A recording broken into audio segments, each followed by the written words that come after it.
Hello student, question है यहाँ पे। A uniform rope with length L and mass M is held at one end and whirled in a horizontal circle with angular velocity omega. You can ignore the force of gravity on the rope. Find the time required for a transverse wave to travel from one end of the rope to other. तो चलिए इसमें concept में सबसे पहले तो tension निकालना बहुत जरूरी है। ठीक है, तो मैं मान लेता हूँ ये एक्सिस है। ठीक है, इसके अराउंड एक रोप ले ली हमने इस तरीके से, है ना। कितना दिया है? मास एम दिया है, लेंथ एल दी हुई है। तो रोप का मैं एक पार्ट लेता हूँ और छोटा सा एलिमेंट लेता हूँ। रोप में क्या लेता हूँ? छोटा सा एलिमेंट रोप में मैं कंसीडर करता हूं।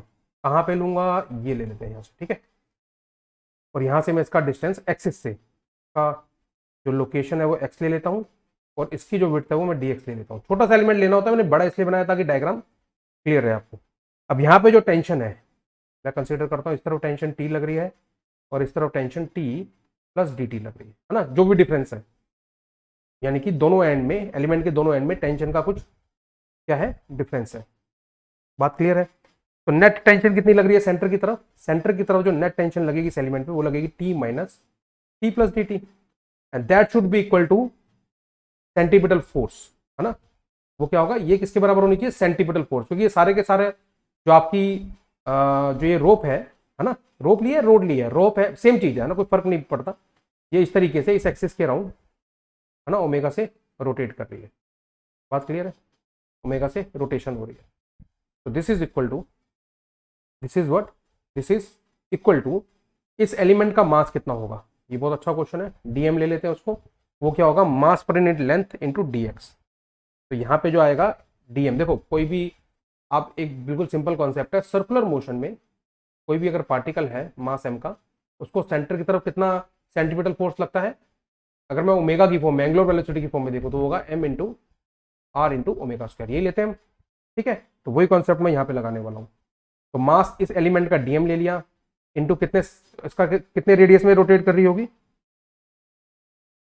कितने रेडियस में ये रोटेट कर रहा होगा एलिमेंट, एक्स रेडियस में, है ना, वो ले लिया, इंटू ओमेगा स्क्वायर। ये बात हमें क्लियर है एकदम? ठीक है, ये बात हमें एकदम क्लियर है।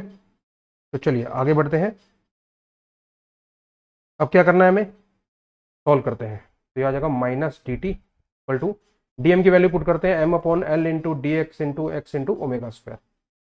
ये बात भी क्लियर है। अब इसके आगे स्टूडेंट्स ध्यान से समझना, मैं लिमिट क्या लेने वाला हूं यहाँ पे? लिमिट लेने वाला हूं मैं यहाँ पे टी से जीरो। ध्यान से सुनिएगा, लिमिट लेने वाला हूं टी से जीरो। टी कहां पे है? टी जो डायमेंशन है आपकी, टेंशन है, सॉरी नॉट डायमेंशन, टेंशन जो है आपकी, टी टेंशन है आपकी। थोड़ा सा हाईलाइट करता हूं यहाँ पे, टी टेंशन आपकी कहां पे ली थी मैंने? एक्स पे, है ना, एक्स पे यहाँ पे टी टेंशन ली थी। तो एक्स पे अगर हम बात करें तो टी टेंशन है, और टेंशन जीरो कहां हो जाएगी? जब आपकी पूरी लेंथ यहाँ पे जो होगी वो टेंशन क्या होगी? जीरो होगी। ठीक है, तो एल ले लिया। आपको लिमिट क्लियर है मैंने किस तरीके से ली है? अब आगे बढ़ते हैं। ठीक है, तो आ जाएगा minus T equal to M upon L into omega square, बाहर आ जाएगा, ये एक्स स्क्वायर अपॉन टू होगा भाई, एक्स इंटू डी एक्स का जो इंटीग्रेशन होगा वो एक्स स्क्वायर अपॉन टू होगा। ठीक है, और उसमें मैं पुट कर दूंगा, टू बाहर आ जाएगा और ये आ जाएगा L square minus x square. ये आप भी कर सकते हैं, इसमें कोई बहुत बड़ा कॉन्सेप्ट नहीं है। ठीक है, और टी का क्या आ जाएगा? नेगेटिव साइन उधर चला जाएगा, तो इसको ले सकते हैं M omega square upon two L, ये आ जाएगा X square minus L square. तो किसी भी लोकेशन पे जो आपकी टेंशन आएगी यहाँ पे, ठीक है, किसी भी लोकेशन पे आपकी जो टेंशन आने वाली है यहाँ पे, वो क्या आने वाली है? हमने क्या मिस्टेक किया यहाँ पे? हाँ जी, हाँ जी, हाँ जी, हाँ जी, ये जो माइनस है ना यहाँ पे, देखो स्टूडेंट्स, थोड़ा सा इसको ठीक कर लेते हैं। यहाँ पे एक छोटी सी मिस्टेक हुई है जिसके कारण आंसर हमारा गलत आ रहा है। क्विकली देखो, यहाँ पे माइनस था और यहाँ पे जब आप लिखोगे डी टी का इंटीग्रेशन टी होगा, जीरो माइनस टी हो जाएगा। This is equal to M upon L omega square, यहाँ पे एक्स स्क्वायर रह जाएगा अपॉन टू, और ये एल और एक्स आप पुट कर दोगे। तो चलिए टी इक्वल टू कितना आ गया? M omega square upon two L, ये आपका आ जाएगा answer L square minus x square. अब ठीक है ना, एक माइनस साइन से आप देख सकते हैं कितना डिफरेंस आ जाता है। तो अब टी इक्वल टू ये आ गया आपका, अगर ये आपका आंसर आ गया है, अब इसके आगे बढ़ते हैं। इसके आगे हमें क्या करना है वो सोचते हैं। तो टेंशन आ गई किसी भी इंस्टेंट पे, टेंशन ये क्या है, फंक्शन ऑफ, किसका फंक्शन है, फंक्शन, टेंशन किस फॉर्म में आ गई, फंक्शन ऑफ एक्स, यानी कि अगर अलग अलग लोकेशन पे टेंशन अलग अलग होगी इस रूप में। तो ये बात तो बिल्कुल क्लियर है।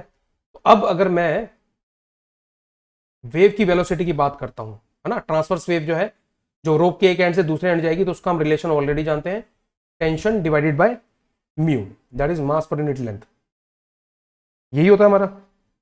ठीक है, आगे बढ़ते हैं।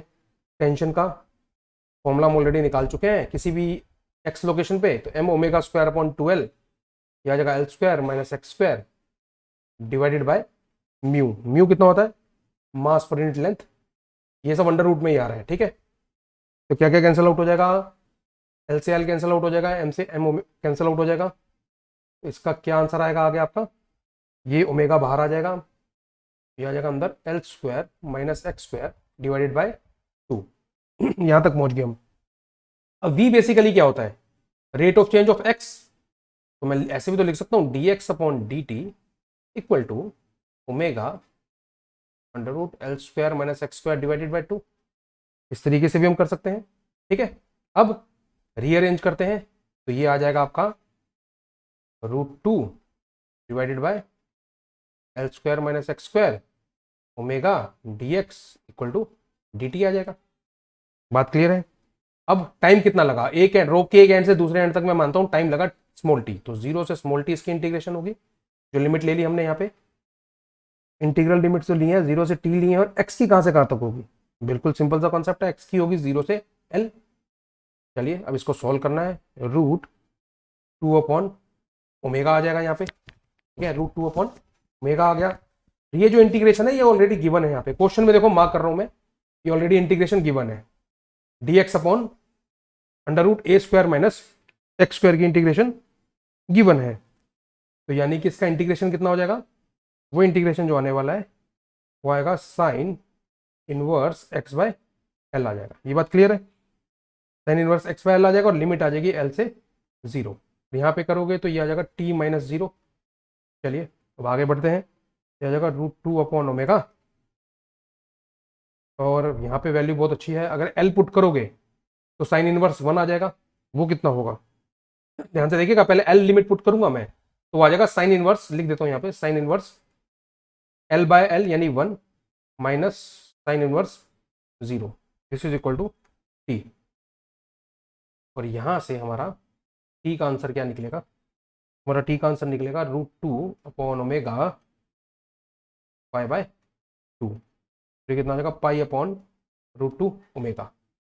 बच्चे ये आपका फाइनल आंसर आया, इसको मैं हाईलाइट कर देता हूँ, ये आपका फाइनल आंसर आया है। तो इतना टाइम लगेगा ट्रांसवर्स वेव को रोप के एक एंड से दूसरे एंड पहुंचने में। ठीक है, यहाँ पे बस मेन कॉन्सेप्ट क्या था कि हमको टेंशन को एक्स के फंक्शन में निकालना था, क्योंकि टेंशन हर एक पॉइंट पे सेम नहीं रहेगी इस रोटेशन में।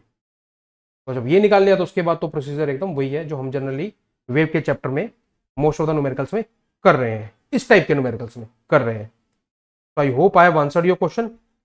Thank you very much.